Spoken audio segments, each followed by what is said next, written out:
खाना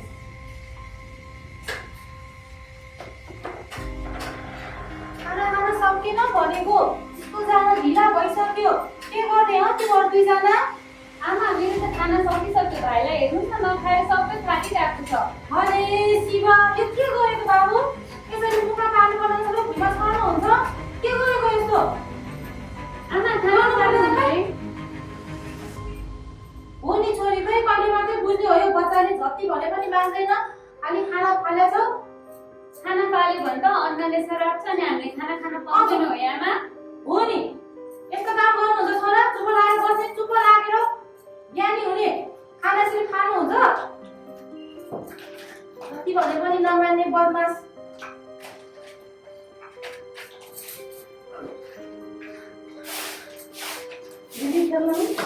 भाइ स्कुल जाने ढिला भइसक्यो छिटो गर न लुगा पनि लगाएको छैन भाइले त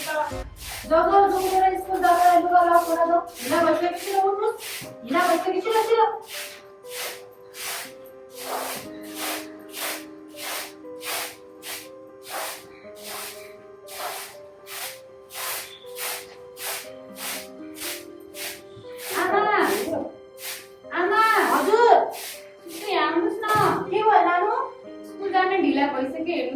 अरे शिव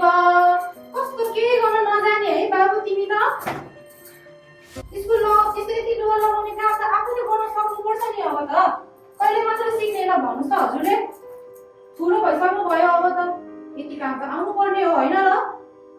त्यहाँ दिदीलाई हेर्नुहोस् त सानो छु नि दिदीलाई हेर्नुहोस् न दिदीले भनेपछि गीतसँग सिकेर गर्न जाने पो आउँछ त सानी सानी भनेर बसेर कहिले सिक्ने हजुरले ल भन्नुहोस् त जहिले म सानो छु भनेर हुन्छ सानो मान्छेले यति काम त गर्न जानु पर्यो नि अब फेरि भाइले गर्दा स्कुल जाने ढिला हुन्छ आमा दिदीलाई हेर्नुहोस् त त्यहाँ आफैले ड्रेस लगाइसक्यो आफूलाई चाहिने किताब कपी झोला सब मिलाउँछ आफूले ल हेर बोतलमा पानी समेत भरिसक्यो कति ज्ञानी छ मेरो ठुलो छोरी तपाईँ पनि दादा दिदी जस्तो हुने कहिले भोलिदेखि म पनि हातै लाउँछ आमा खालि भोलिदेखि भनेर त ढिला भइसक्यो सुधारलाई टाइम हेर्नुहोस् त भोलिले ब्याग लाउनुहोस् तर ब्याग लाउनु हुँदैन ए मुजा नि लाउनु आउँदैन अझ हजुरलाई है के गर्न आउँछ खेल्न आउँछ ए आउँछ भन्नुभएको हो अझ काम चाहिँ गर्न जाने कहिले भोलिदेखि गर्छु आमा म पनि दिदी जस्तै ज्ञान भइसक्यो खालि भोलि भनेको छ उडाउनुहोस् दुख्यो यति गरेर पनि दुख्छ पछि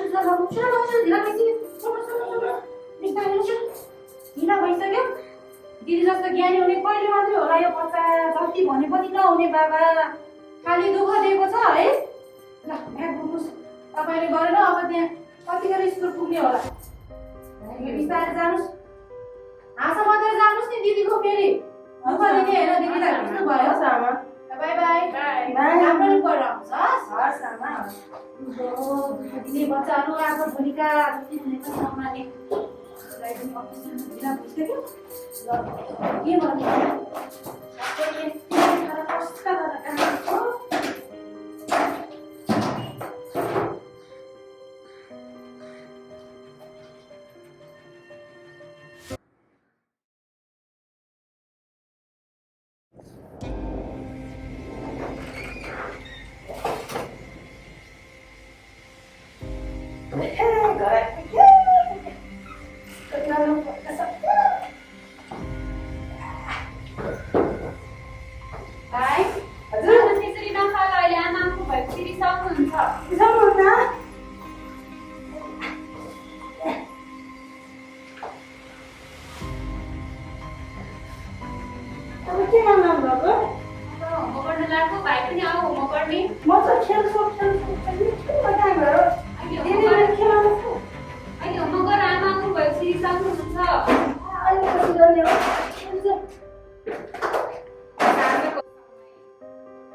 अरे के हो यस्तो ल हेर कोठाको हालत के गरेर राखेको छोरी यस्तो ल हेर सामान अस्त व्यस्त गरेर राखेको आमा मैले त अघि नै भाइलाई भनेको थिएँ सबै सामान फाल्यो आमा आइपछि रिसाउनु हुन्छ भनेको मान्दैन के हो छोरी के गरेको यस्तो तपाईले यस्तो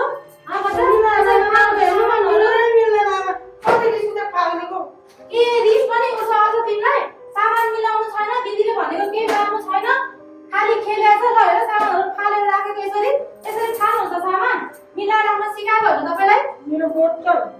मेरो बोतल ठाउँमा राख्नु चाहिँ बोतल कहाँ राख्ने जुत्ता राख्ने ठाउँ हो यो भाइ बोतलहरू यहाँ राख्नु त मेरो सबै मिलाउनुहोस् यो ब्याग खोइ यहाँ देख्नु भएन हजुरले ब्याग ला मैले त नदेखिरहेको खाली खेलौना देख्नुहुन्छ नि हजुरले या कस्तो छ आइया हो देख्नु भयो जता भयो खाली भने के हुँदो रहेछ यतिकै गाली गर्ने हो हजुरलाई त्यही भएर ठाउँमा राख्नुपर्छ भनेको छोरी सिकाइदिनुहोस् त भाइलाई यो लुगाहरू कहाँ राख्ने भनेर हजुर हुन्छ आमा आमा यसको लागि ह्याङ्गर ल्याइदिनुहोस् न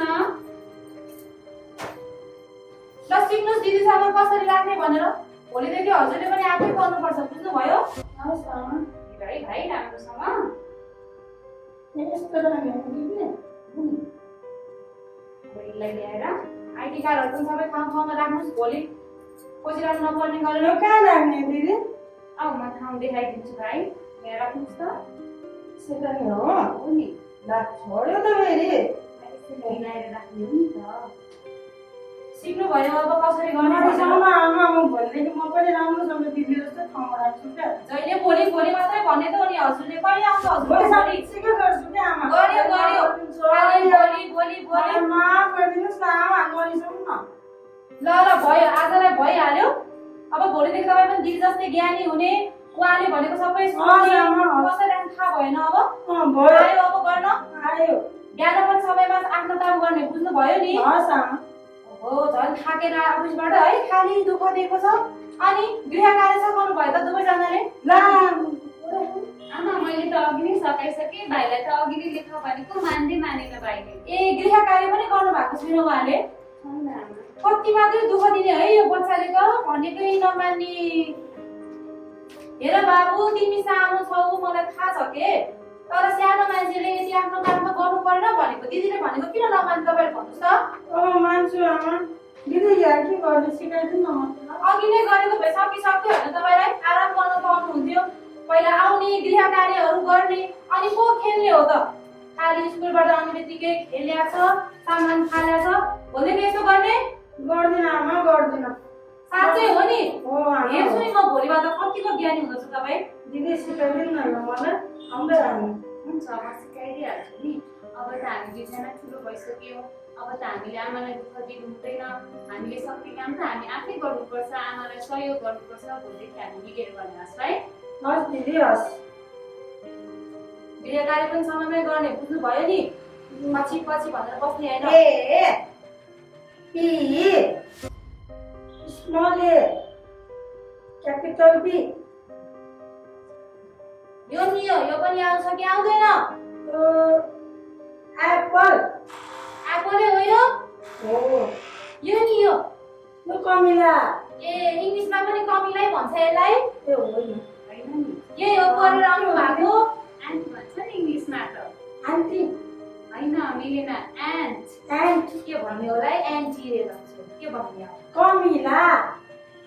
होइन आमा कुकुर होला कुकुर कुकुर त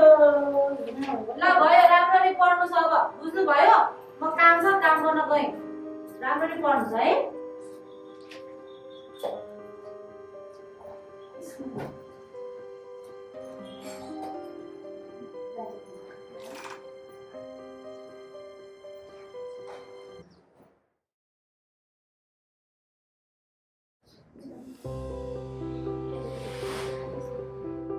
भाइ जाऊ अब स्कुल जाने बेला भइसक्यो अब तिमी लुगा लिएर आउनुहोस् त आफ्नो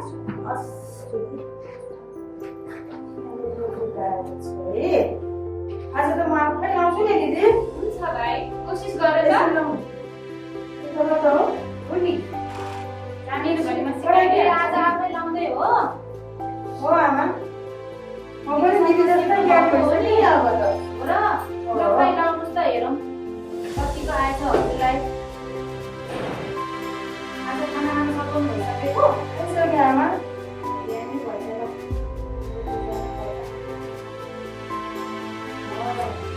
है आमा हो नि आयो है दिदी? हो नि दिदीले सिकाउनु भएको नि मलाई पछि आउँदो रहेछ नि त आउँदो रहेछ आमा हो राम्रो अब त ज्ञानी हुन्छ नि म पनि दिदी जस्तै यसरी फोन गर्ने है राम्ररी गर्नुहोस् है बिस्तारै बाइक छ नि यसो ल्याउने है मोजा बाइक छ मोजा जुत्ता नि म आफै लाउँछु आमा हुन्छ हेर्नु त कतिको आएछ हजुरलाई यस्तै हो प्यान्ट जिन्स प्यान्ट बाहिर हो शाबास म आमालाई दिदीलाई दुःख दिन्न नि आमा म ज्ञानी हुन्छु नि अब अब दिनदिनै यसरी नै गर्ने हस् हस् ए मेरो उनीहरू सामान सबै नगर्ने छैन नि दिदीलाई हस् आएर समयमा त्यहाँ मिलाएर राख्ने सबै सामानहरू है ठाउँमा किताबमा किताब लुगाहरू सबै ह्याङ्गरमा चट्ट मिलाएर राख्ने अप्सर आउँदाखेरि गाली गर्नु नपरोस् नि आज हस् आमा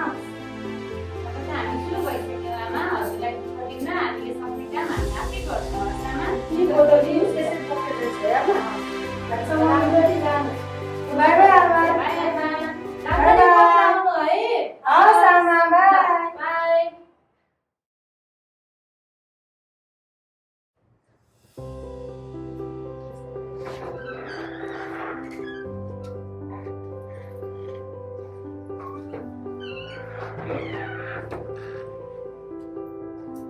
दिदी यो कहाँ राख्ने आफ्नो सामान आफै ठिक ठाउँमा राख्नु है फोटो म ज्ञानी भइसकेँ नि त यो कार्ड यहाँ राख्ने है दिदी हो नि यस्तो है अब जुत्ता पनि ममा राख्नु पर्ने है सबै सामान ठिक ठाउँमा राख्यो भने भरे आमा आउँदा हामीसँग खुसी हुन्छ नि आमा त्यो जुत्ता यहाँ राख्ने है दिदी सबै फोनमा पनि आउँछ नि दिदी मलाई त्यसपछि गरेपछि सबै जानिन्छ है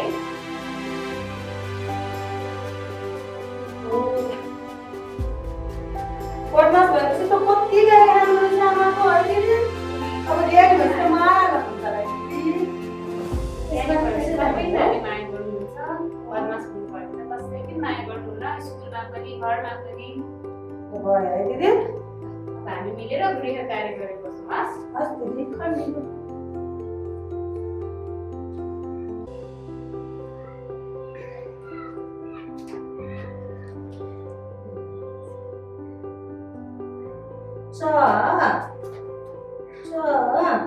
चरी चुच्चे छ है दिदी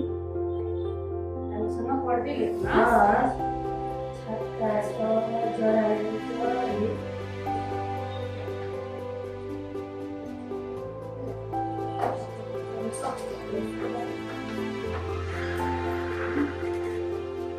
ओहो आज त के हुन्छ म यस्तो ज्ञानी भएछ त दुईजनै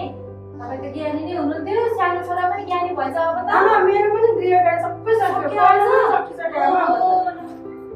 हो जहिले यस्तो ज्ञानी हुनुपर्छ नि छोरा अनि पो माया गर्छ त है हस् आमा जहिले यस्तै हुनुहोस् यस्तै राम्रोसँगले लेख्ने हस् हस् आमा ज्ञानी भएछ मेरो दुईजना बच्चाहरू सधैँ यस्तो ज्ञानी हुनुहोस् ठाउँमा राख्नुहोस् त खै कहाँ राख्ने हो यो दिदीको हो नि त दिदीको ब्यागमा राख्ने हो मेरो हो मेरो ब्यागमा राख्ने हो नि अनि भोलि स्कुल जानलाई खोजिरहनु पर्दैन नि है आमा हो नि तपाईँले त्यही टाइममा नराख्ने भएर त जहिले ढिला हुने हो नि त स्कुल जानलाई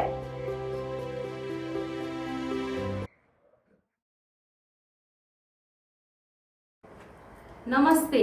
भर्खरै देखाइएको ड्रामामा जस्तै अब हजुरहरू पनि सबैजना स्कुलबाट आइसकेपछि आफ्नो सामान सबै मिलाएर ठाउँमा राख्नुहोला जुत्ता राख्नुपर्ने जुत्ता ऱ्याकमा जुत्ता मोजा अनि लुगाहरू कता कता झुनाउनु पर्ने हो मिलाएर ह्याङ्गरमा चट्ट गरेर ठाउँमा राखिदिनु होला र किताब कपी झोलाहरू सबै ठाउँमा मिलाएर राख्ने ड्रामामा देखाइएको जस्तो मेरो ठुलो छोरी जस्तै तपाईँहरू पनि ज्ञानी बनिदिनु होला र सानो छोरा जस्तो बदमास चाहिँ नहुनु होला नि फेरि बदमास हुनुहुन्छ भए पनि अब आजैबाट आफ्नो सबै व्यवहार सुधारी मेरो ठुलो छोरी जस्तै ज्ञानी बनिदिनु होला धन्यवाद